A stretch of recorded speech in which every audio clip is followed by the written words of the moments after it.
All right, today what we're gonna go over is a light fade. So it'll be about medium to high height, light fade all the way around, which in previous videos, we've done a drop fade, we did high and tight, we've done skin fades. This is just another form of the haircut that we use the same exact system on. So I'm just gonna make it light all the way around and then blend it into the top. We like to leave it a little curly on top. The reason this type of fade is important is because not everybody wants skin. Most people are scared to be like, oh, just give me a skin fade or a ball fade. Most times they like it light or close, something like that. So, but because they still want to be able to see the nice sharp line up. So that's what this type of haircut is going to provide for us.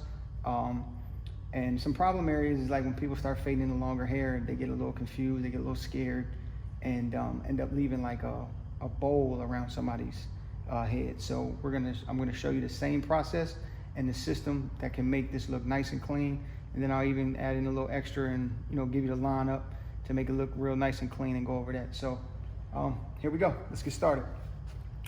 All right, the first thing that we're gonna do is take this magic clip with no guard on it. That's gonna be like shadow.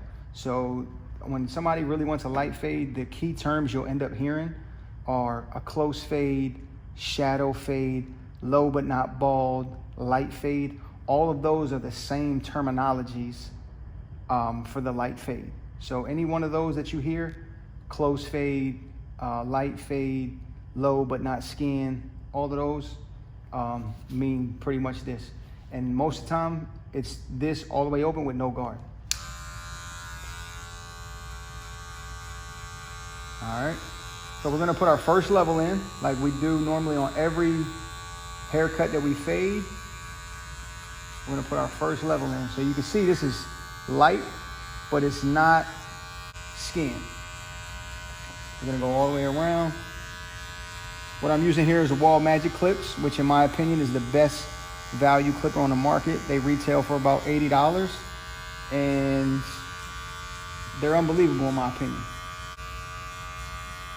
They give a nice, smooth fade. You barely have to go back over and clean up a lot of times, man. They're very, very good.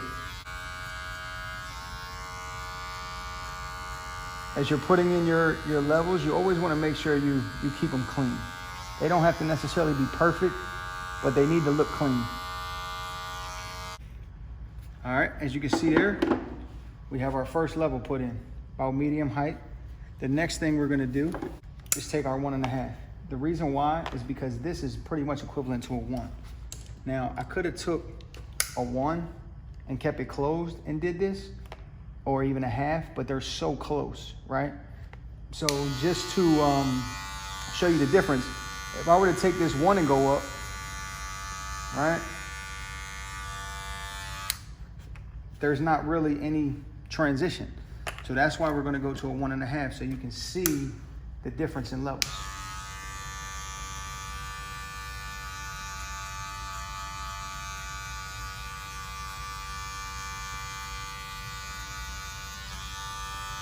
You see the difference in levels now?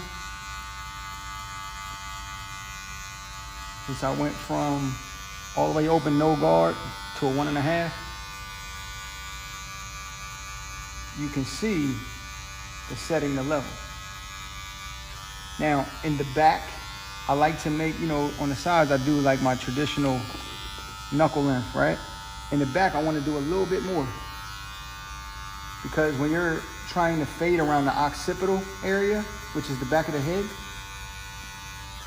if you don't leave enough space, the shadow from the curvature of the skull will cause like a contrast of a shadow, which will make it look like it's not blended.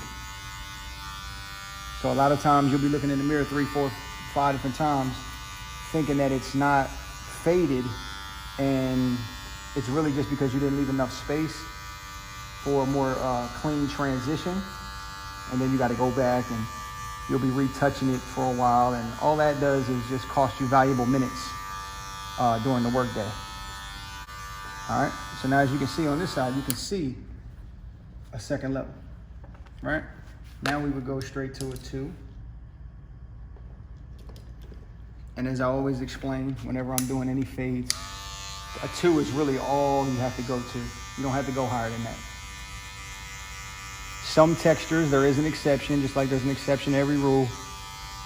Some textures you will have to go to a 3, but after that, pretty much everything can be freehand, or like if you're doing a straight hair texture, you would have to, shear over comb, shear finger, techniques like that.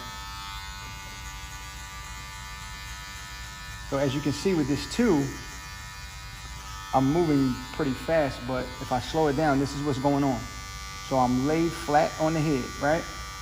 And then as I'm coming up, I'm just coming off. So as the client's head, as I'm coming up and it's round shaped, it's naturally fading for me because of the shape of the head going away as it curves. So all I need to do is just come up and come off.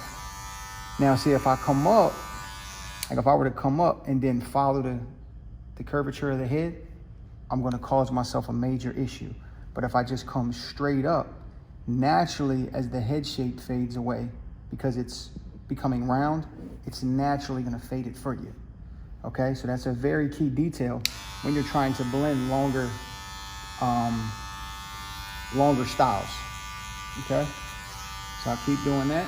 Now as you can see, this is all bulky right here, but you see the nice transition we have right there. Okay.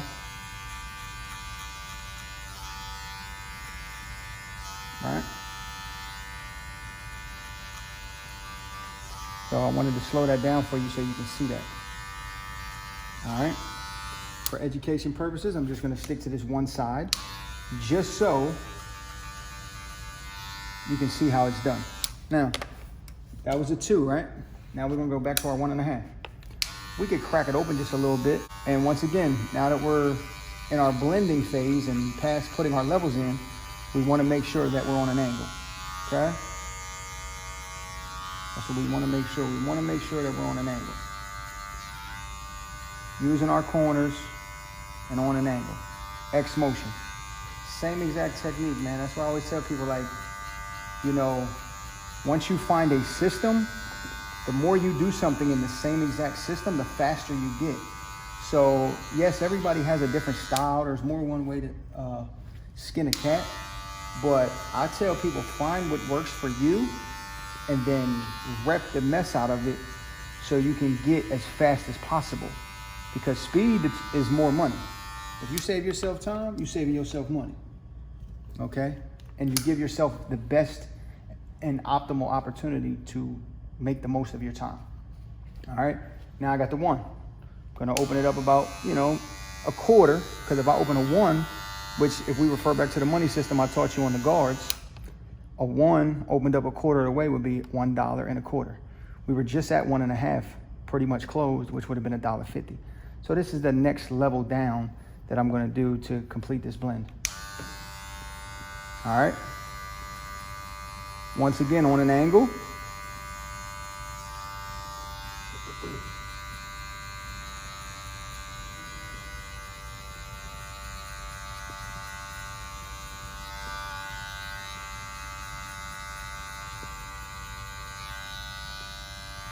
All right.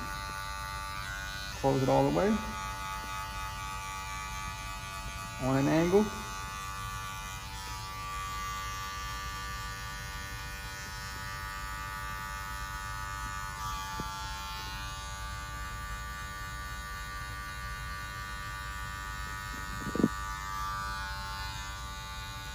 And then here's a trick, right? Here's a little tip that most people probably won't share with you. When you need to go a little bit higher up, because if it's a little darker, if you tilt the clippers a little bit more, you can go up higher than the area that you are, should be in, depending on the guard that you have. So if you need to go a little bit above it, just turn it all the way over a little bit more. And even go slow, all right? Now, we always have to come back to what we put it in with, right? So we put it in with this guard open. Now, for beginners, and you need a little extra safety precaution, you can put your half guard on and close it all the way, right? So I'm gonna do this area and I'm gonna do this area, and I'm gonna show you what that looks like. So here, I can take this, you know, and kind of remove this little line right here, right?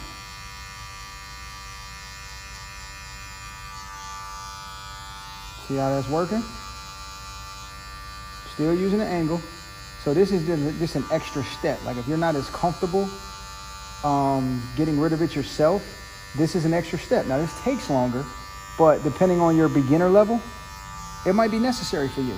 Because at the end of the day, if you're a beginner, the most important thing is the result, okay?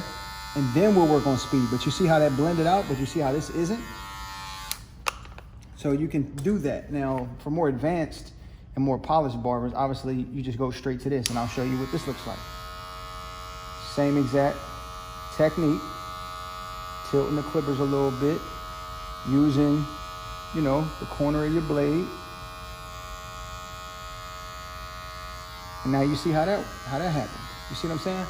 So remember when I said, like, you can either use, like when I'm explaining the clipper guard chart, right? I tell people, like, you can either use the 1/16 guard closed, or you can use no guard all the way open, and it's like 90 cents and $1. You understand what I'm saying? So it's very, very close. It's only 10 cents different if we are relating it to money. And I just showed you how it gives you the same exact result. So yeah, if you get into millimeters and all that stuff, they're technically different, but they're so close and so relative to each other.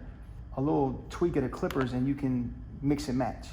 So I hope all that made sense to you. I'm gonna finish fading this other side, and then we'll come back and I'll show you how I do the lineup.